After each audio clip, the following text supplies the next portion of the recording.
درود بھیجو محمد والے.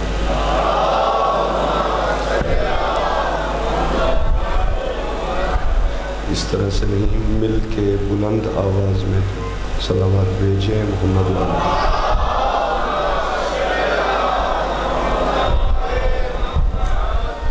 جن جن قلوب میں مودت سیدہ کائنات مجزن ہے وہ بلند آواز میں صلوات بھیجیں.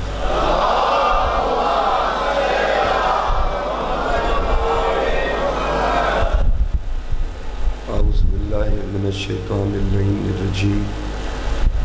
بسم اللہ الرحمن الرحیم.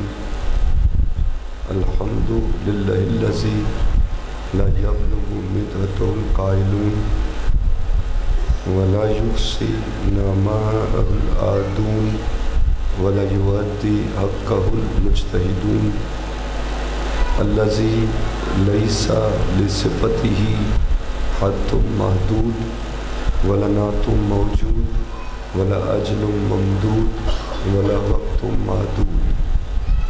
الذی ارسل رسولہ بالہدی ودین الحق لیظہرہ علی الدین کلہ ولو کرہ المشرکون.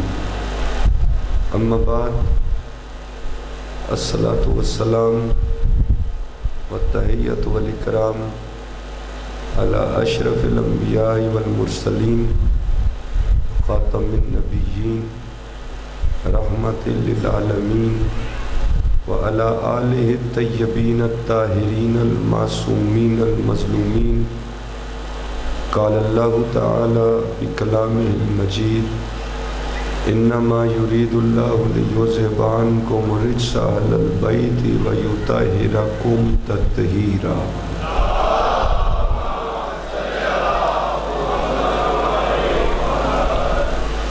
ثم قال: بسم اللہ الرحمن الرحیم.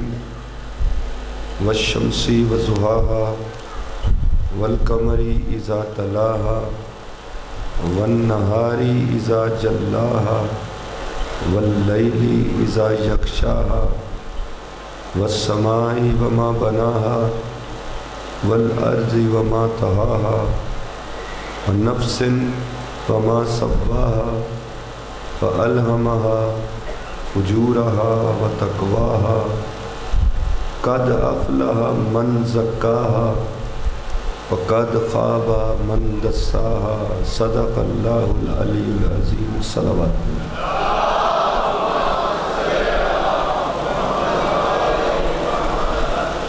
نفس و روح کے عنوان سے آج ہماری گفتگو کی 7ویں نشست ہے. ہم نے نفس کی معرفت کے لیے، نفس کی پہچان کے لیے کچھ منازل طے کیں اور پھر ہم مقام معرفت پر پہنچے. گو کہ وقت کے تعین کے لحاظ سے، موضوع کے پھیلاؤ کے لحاظ سے ہم معرفت کے بارے میں تفصیلی گفتگو نہ کر پائے، لیکن ہمیں اتنا ضرور پتہ چل گیا کہ پہچان کے لیے کون کون سی منزلیں ضروری ہیں، اور جب تک پہچان نہ ہو اس وقت تک تزکیہ نہیں ہو سکتا. ہمیں معلوم ہو گیا پہچان کسے کہتے ہیں. ہمیں پتہ چل گیا کہ جس کا پہلے سے تعارف ہو وہی پہچان ہے. جب ہم نے معرفت نفس کو اس سے کچھ حد تک آگاہی حاصل کر لی تو اب ہمیں معرفت سے آگے بڑھنا ہوگا. اور چونکہ موضوع صرف نفس نہیں ہے، نفس الروح ہے۔ تو آگے بڑھتے ہوئے ہمیں ساتھ ساتھ روح کے بارے میں بھی جاننا ہوگا، لیکن آگے بڑھنے سے پہلے میں ایک یاد دہانی ضرور کروا دوں کہ معرفت اور علم میں فرق ہے لغت عرب میں۔ ہمارے غلط العام میں معرفت کو زیادہ درجہ دیا جاتا ہے، علم کو کم درجہ دیا جاتا ہے۔ ایسا نہیں ہے۔ علم کہتے ہیں شے کی حقیقت کو جاننا، اور معرفت کہتے ہیں شے کو پہچاننا۔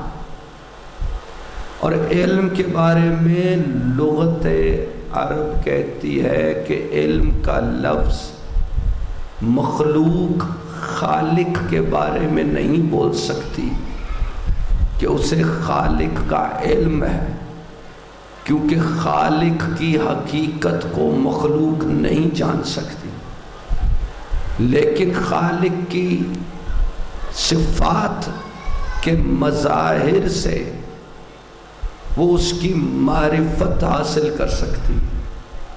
اس لیے خالق کے بارے میں معرفت کا لفظ بولا جا سکتا ہے، علم کا نہیں۔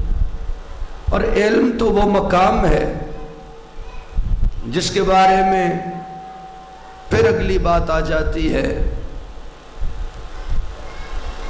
کہ یہ بھی تھوڑی سی ایک ہلکی سی غلط فہمی چلتی ہے کہ سجدہ جو عظمت کو ہوا تھا وہ علم کی عظمت کو تھا۔ نہیں، ایسا بھی نہیں۔ آگے بڑھنے سے پہلے یہ چند وضاحتیں کرنا چاہوں گا۔ جو عظمت علم کا مقام تھا وہ مقام خلافت آدم تھا، خلافت عرضی کی بات تھی۔ انی جاعل فی الارض خلیفہ کا مقام تھا۔ وہاں پر جو ان کے پاس علم تھا وہ کہہ رہے تھے کہ دو معیار ہیں خلافت کے، خون بہانے کا یا عبادت کا۔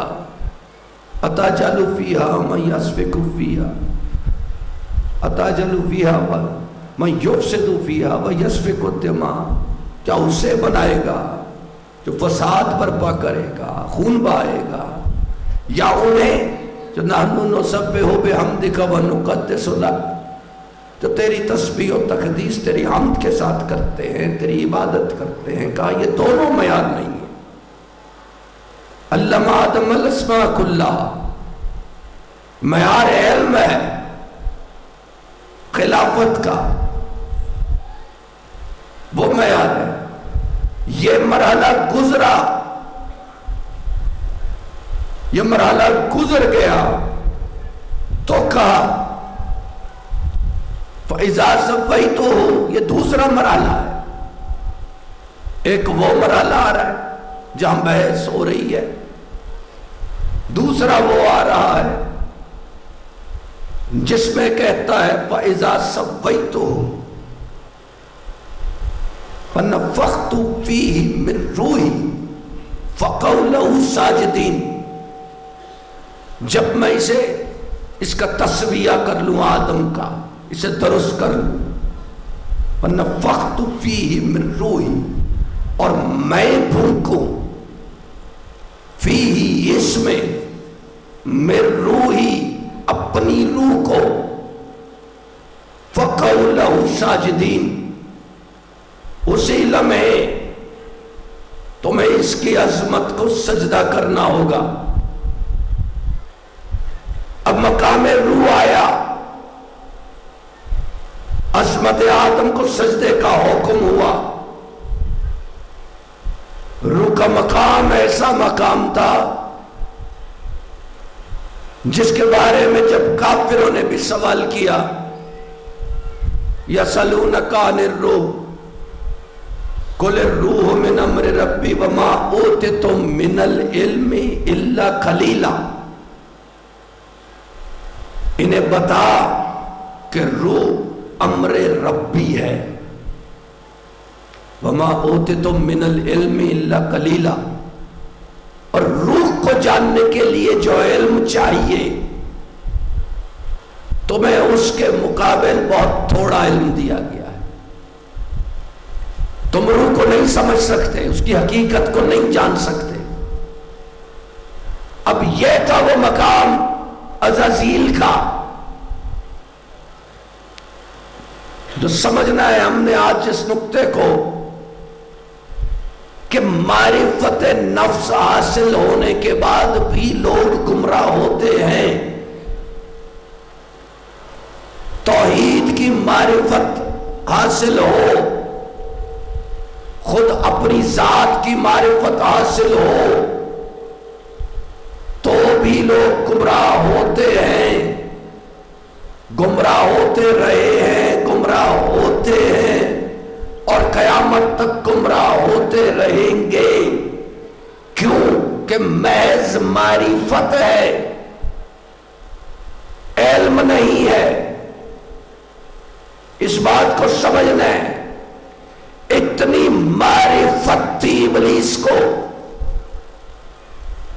کہ وہاں کہہ رہا تھا توحید کے بارے میں، انی اخاف اللہ، میں تو اللہ سے بہت زیادہ ڈرنے والا ہوں۔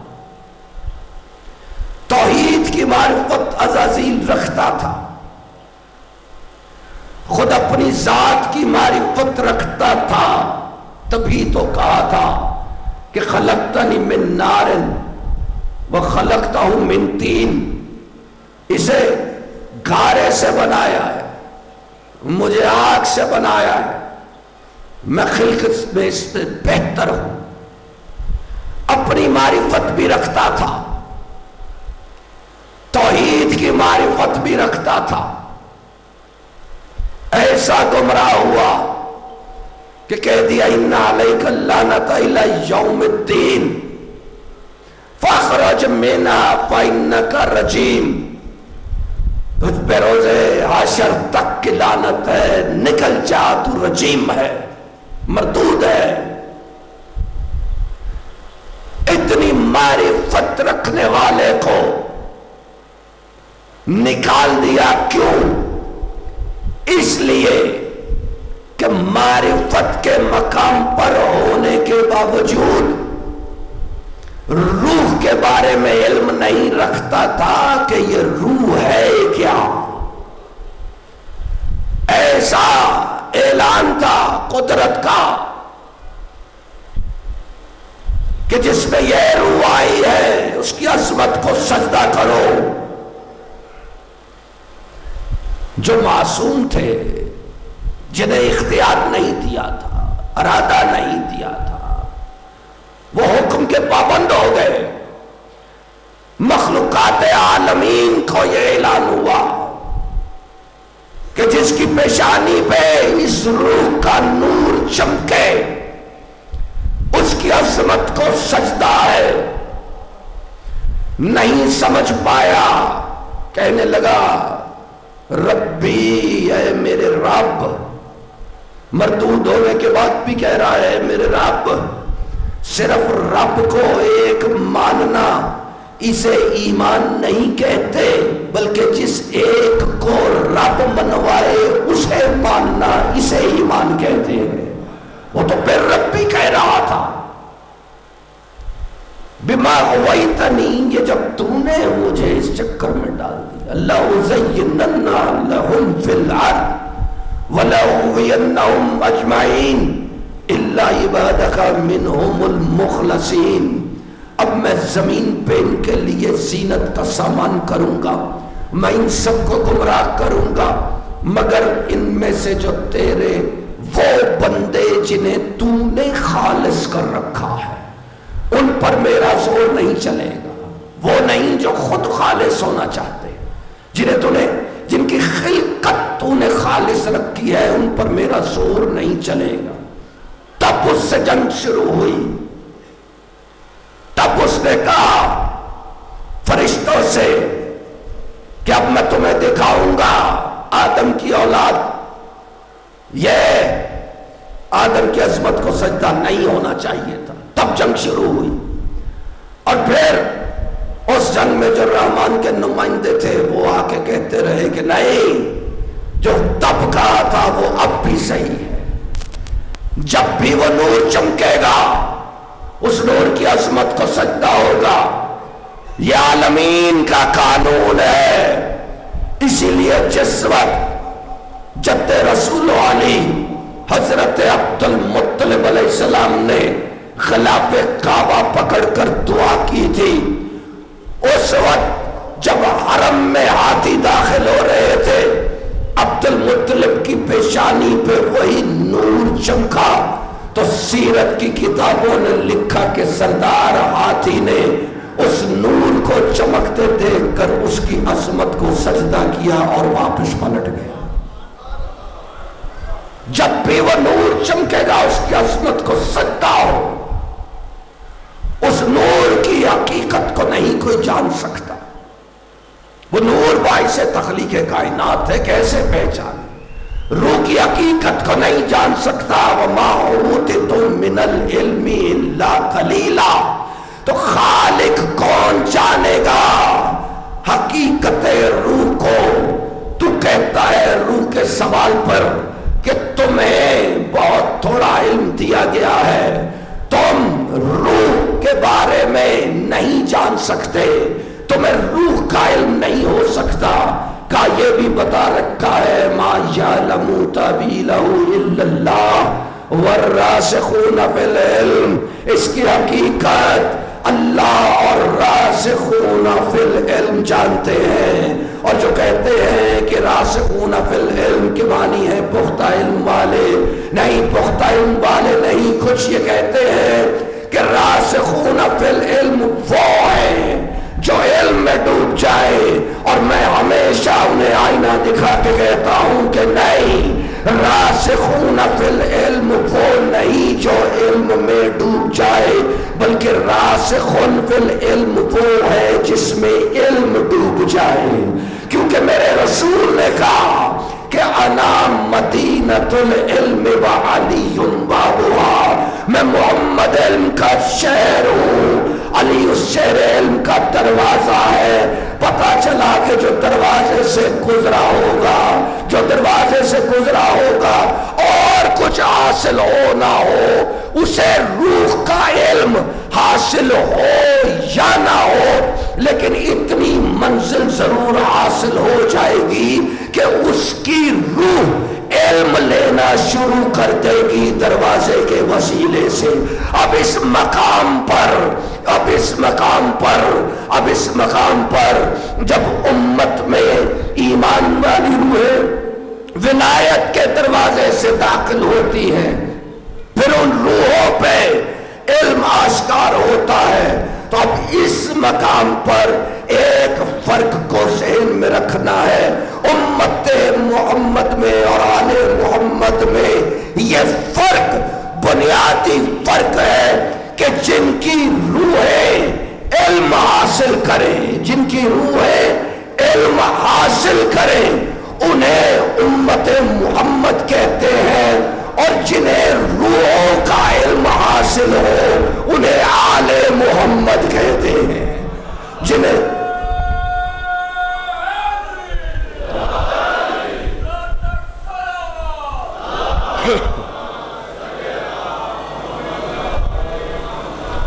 فوق کل ذی علم علیم، اسی لیے تو کہا کہ علم کے درجات ہیں، ہر صاحب علم کے اوپر اور درجے کا صاحب علم موجود ہے۔ درجات علم کی انتہا نہیں ہے۔ یرفع اللہ الذین آمنوا منکم والذین اوتوا العلم درجات، اللہ نے صاحب ایمان اور صاحب علم ان کو اللہ نے تم پر درجات میں فوقیت دے رکھی۔ تسلیم کرو صاحبان علم کو۔ کیوں؟ حل یستوی الذین یعلمون والذین لا یعلمون، وہ برابر نہیں ہے قرآن کے مطابق، جو علم رکھتا ہے اور جو علم نہیں رکھتا۔ اب میں اگر کرنے اول پر نگاہ دوڑاؤں تو مجھے پتہ چلتا ہے کہ یہ فرقہ واریت تو بعد میں پیدا ہوئی، مجھے پتہ چلتا ہے کہ یہ منافرت، یہ سب کچھ تو بعد میں شاید آیا، مجھے پتہ چلتا ہے کہ تلواریں تو بعد میں نکلی۔ مجھے ایک بات بڑی واضح نظر آتی ہے کہ تخت حکومت پر تم نے چاہے کسی کو بٹھا رکھا ہو، لیکن جب بھی تمہاری عقلیں بند ہوئی اس وقت امت محمد میں سے ہر کلمہ پڑھنے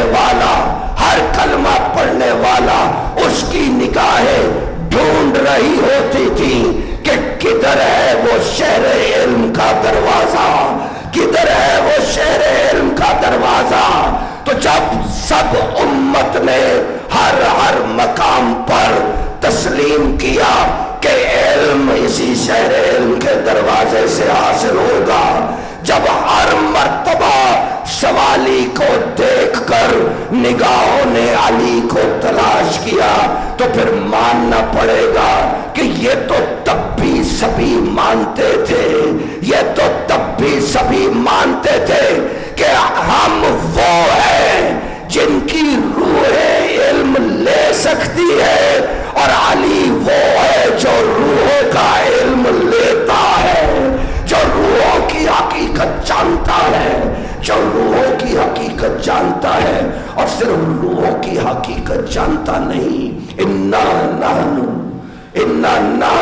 نحیی و نمیت ونحن الوارثون، بے شک ہم ہی زندگی دیتے ہیں، ہم ہی موت دیتے ہیں، ونحن الوارثون، کیونکہ ہم وارث ہیں۔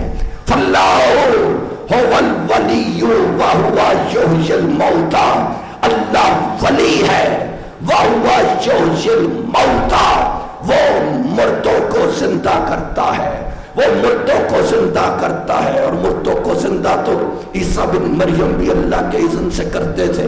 کیوں؟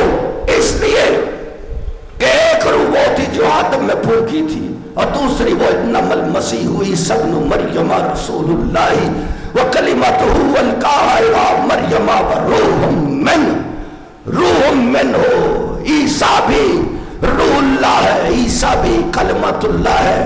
کہا یہ مردوں کو زندہ کرے گا، یہ ولایت عیسوی ہے جو مردوں کو زندہ کرتی ہے۔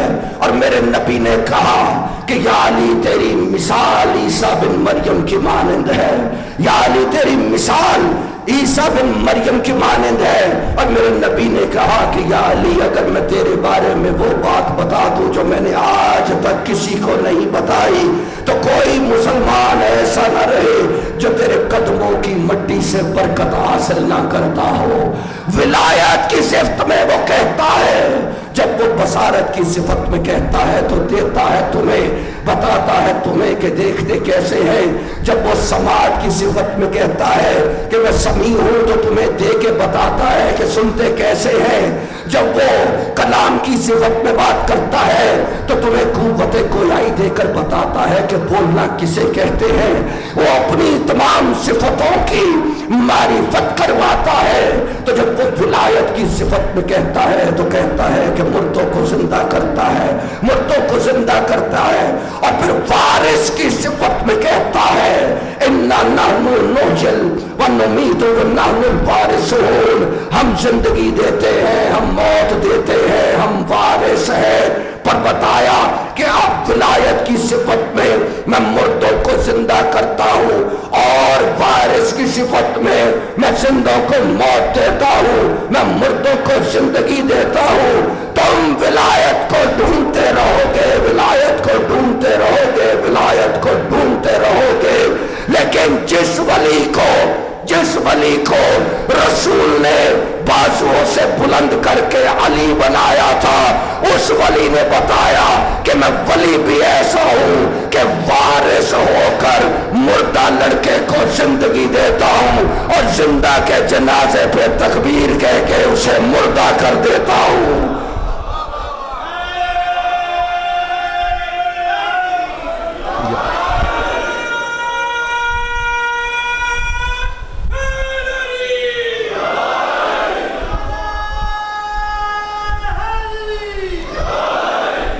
ولایت بھی ہے، وراثت بھی ہے، لیکن روح کا علم اس سے بہت بلند ہے، امت کو نہیں آ سکتا۔ سنا ہوگا آپ نے واقعہ، سنا ہوگا، لیکن پھر سے سنانا اس لیے ضروری ہے تاکہ پتہ چلے کہ جو روحوں کا علم رکھتے ہیں، جو روحوں کا علم رکھتے ہیں ان میں اور جن کی روحیں علم لیتی ہیں ان میں کیا فرق ہے۔ آیا تھا نا وہ کافر، دہریہ، مشرک منصور عباسی کے دربار میں بلا لے اپنے علماء کو، آگے سارے کہا میں نے سوال کرنا ہے، سب اکٹھے ہو گئے، کہنے لگا سب مسلمان ہو؟ کہنے لگے سب مسلمان، الحمدللہ۔ کہا سب کے سب پڑھے لکھے ہو، عالم ہو؟ کہنے لگے عالم ہیں۔ حکیم ہو؟ فلسفی کو کہتے ہیں حکیم ہیں۔ کہا اچھا یہ بتاؤ کہ قرآن پر ایمان ہے؟ کہا ہے۔ کہا زیر زبر پر ہے؟ کہا ہے۔ کہا کتنا ایمان ہے؟ کہنے لگے انا نحن نزلنا الذکر و انا لہ لحافظون، کہ ہم انہیں ذکر کو نازل کیا، ہم اس کی حفاظت کرنے والے ہیں، یہ ذکر محفوظ ہے۔ کہنے لگا بسم اللہ کی بات سے؟ کہنے لگے والناس کی سین تک محفوظ ہے، ہمیں ایمان ہے، یقین ہے۔ کہنے لگا اچھا تمہارے قرآن میں یہ آیت موجود ہے ان اللہ علی کل شیء قدیر؟ کہنے لگا ہاں موجود ہے، یہ آیت موجود ہے۔ کہنے لگا سب علماء سے مخاطب ہو کر اس آیت پر ایمان ہے؟ کہا ہے کہ اللہ ہر شے پر قادر ہے۔ کہنے لگے اللہ ہر شے پر قادر ہے۔ تو مشرک کہنے لگا، دہریہ کافر کہنے لگا کہ اگر اللہ ہر شے پر قادر ہے تو پھر وہ اس بات پر قادر کیوں نہیں ہے کیونکہ وہ اپنے جیسا اور خدا بنا لے؟ جواب دو۔ اگر وہ ہر شے پر قادر ہے تو پھر وہ اس بات پر بھی قادر ہے کہ اپنے جیسا کوئی اور خدا بنا لے۔ اب سب کے منہ لٹک گئے۔ جب منہ لٹک گئے تو منصور عباسی نے دیکھا کہ یہاں اب کام کچھ اور ہو گیا، جھٹ سے اس کافر سے کہنے لگا کہ مہلت دے 1-2 روز کی، یہ ان کے بس کا کام نہیں۔ اور قاصد کو بلا کے کہا کہ جاؤ اس دروازے پر جو شہر علم کا ہے، جہاں روحیں علم لیتی نہیں بلکہ جنہیں روحوں کا علم ہوتا ہے، انہیں کہو کہ آپ کے نانا کے دین کی عزت کا سوال ہے۔ دربار میں تشریف لے آئی، قاصد آیا، تخت امامت کے چھٹے تاجدار صادق آل محمد علیہ السلام کی بارگاہ میں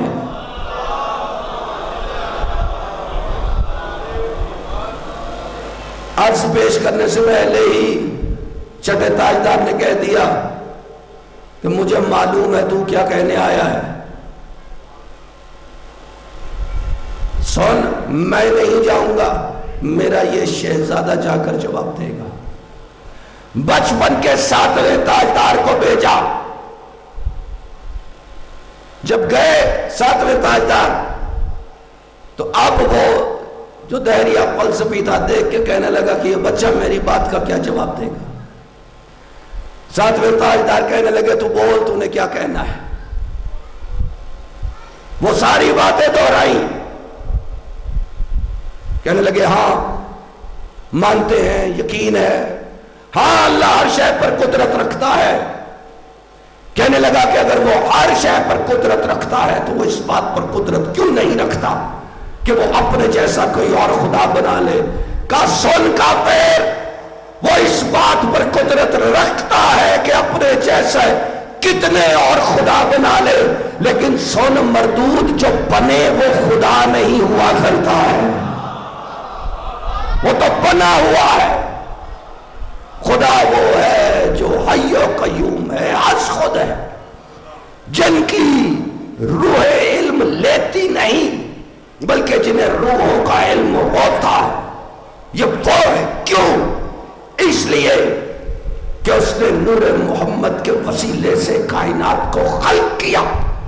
کائنات میں پہلا علم نور محمد کا وسیلہ ہے، اور تمہاری عقل، تمہارا تجربہ، تمہارا مشاہدہ، تمہاری سائنس اب آ کے کہتی ہے کہ کائنات کے ہر ذرے کے اندر حرکت موجود ہے، اور جہاں حرکت ہو اس کا مطلب یہ ہے کہ وہ مردہ نہیں ہے، اس میں جان ہے، اس میں روح ہے۔ اور تم نے کائنات کے ایک چھوٹے سے، سب سے چھوٹے ذرے کو توڑا، اس سے اتنی چمک، اتنی تجلی پیدا ہوئی، اتنا بڑا چمک آئی سامنے کہ ہر شے کو جلا کر اس نے راکھ کر دیا۔ تم نے کہا ایٹمی دھماکہ ہو گیا۔ اتنی چمک آئی، تم نے ایک ذرے کو توڑ کر اس کے اندر کی روح کو چھیڑا، تم نے شہروں کے شہر برباد کر دیے۔ تم اسے سائنس کا تجربہ کہتے ہو، اللہ نے، میں کیا کہوں کہ تمہارا تجربہ ہر شے کو جلا کر راکھ کر دیتا ہے۔ تم نے ایک ذرے کی نور کی چمک دیکھی، تم نے شہر جلا کر راکھ کر دیے۔ اللہ نے آج سے 3000 سال پہلے دور پر اس ذرے کی تجلی کی، دور پر ایک تجلی کی، پہاڑ جل کر راکھ ہو گیا۔ پردہ فاش ہو، کوئی برداشت نہیں کر سکتا اس روح کائنات کو جو کائنات کے ذرے ذرے کے اندر ہے۔ جیسے ہی اس روح کائنات کے اوپر کا پردہ فاش ہو، اس وقت ہر شے کو وہ جلا کر رکھ دیتی ہے۔ تمہاری سائنس آج ہتھیار بنا کر بمباریاں کرواتی ہے، جہاز بھیجتی ہے، جاؤ کام کرو۔ بنو ہاشم میں سے ہاشم کے بیٹے عبد المطلب نے یوں دعا کے لیے ہاتھ بلند کیے تھے۔ کائنات کی پہلی فضائی بمباری کافروں کے ہاتھیوں کے لشکر پر عبد المطلب کی دعا نے کروا ڈالی تھی۔ کائنات کی پہلی فضائی بمباری تھی، عبد المطلب جو روحوں کا علم رکھتا تھا اس نے کروا ڈالی تھی۔ کائنات کے ذرے ذرے میں وہ روح موجود ہے، وہ ذرے ذرے میں جو مخلوق ہے اس کے اندر وہ نور موجود ہے، وہ روح موجود ہے۔ اور جب وہ قرآن میں کہتا ہے کہ واللہ خلقکم واعمالکم، اللہ نے تمہیں بھی پیدا کیا ہے، اللہ نے تمہارے اعمال کو بھی پیدا کیا ہے، تو پھر تمہارے اعمال کا خالق جب خدا ہے، جب اعمال کا خالق خدا ہے تو پھر ماننا پڑے گا کہ اعمال بھی مخلوق ہوئے۔ جب اعمال بھی مخلوق ہوئے تو پھر اعمال کی بھی کوئی نہ کوئی روح موجود تھی۔ تو اب میں پوچھوں محدثین سے، حدیث بیان کرنے والوں سے، اب میں پوچھوں مفسرین سے، تفسیر بیان کرنے والوں سے، کہ وہ جس وقت رسول کے حجرے میں ایک عمل ہو رہا تھا کہ رسول نے ایک چادر پھیلائی تھی، اور پھر اس چادر کے اندر ایک، پھر دو، پھر تین، پھر چار آئے، پھر جب چادر کے اندر 5 پورے ہوئے، ایک عمل تخلیق پا رہا تھا، تو اس عمل تخلیقی کا تعارف، اس عمل تخلیقی کا مرکز کون بن رہا تھا؟ تو جواب آتا ہے کہ اس عمل تخلیقی کا مرکز بن رہا تھا کہ ہم فاطمہ وابوہا وبالہا وابناؤہا، اس کا مرکز فاطمہ بن رہی تھی۔ اور پھر میں پوچھوں کہ جس وقت تم مباہلے کے میدان کا عمل دیکھتے ہو اور وہاں دیکھتے ہو کہ آگے آگے رسول جا رہے ہیں، شہزادے گود میں ہیں، پیچھے پیچھے سیدہ کائنات ہے، پیچھے علی ہے، وہاں بھی مرکز